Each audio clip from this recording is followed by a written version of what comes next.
Hi friends. So if you've been following me on this page, you notice that I always love talking about Microsoft 365 or other related Microsoft 365 solution, right? But something happened differently today.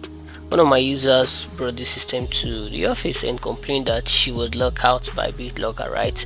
And of course, she doesn't remember the account that was used to sign into the system. And of course, the system was not joined to the domain. That means the BitLocker itself was stored on the local drive, which is on the system. So recovering was a problem, but that was not really my take, right? Because looking at it, I noticed an error code which was a 3 amber and a 1 white. Of course, if you are used to system, you know that's not really a good one.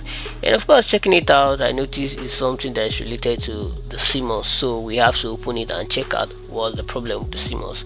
To open, you have to remove the cover, take out the inner jacket covering the board, and carefully I removed the CMOS battery. So of course, after I removed the CMOS battery, I needed to be sure that that battery was really dead.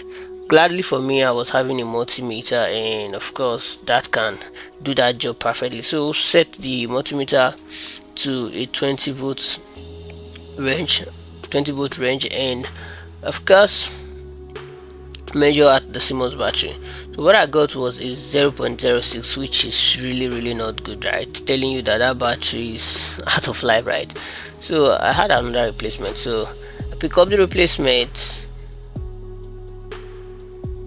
check the voltage range on that replacement to be sure that this is a good battery. Of course, even though you are buying it new, we always want to test everything, right? I always want to go for testing, right? I have to be very sure that what I want to insert on any device I'm working with is perfect, so you don't come back complaining. So on looking at that, we notice that this is 3.3 volt. That means the battery is perfect. So we reinserted that into the board and cover it up.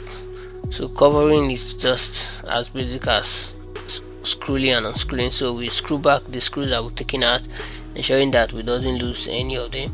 And once we get done with that, plug in the power cable. Once it was powered, you notice that that error code has cleared. You just have a pure white amber, a pure white light, which is perfect. But of course, that was not the problem. The problem was the BitLocker, and since there was no information to recovering it, we needed to do a clean installation of Windows on that device, which was normally seamless.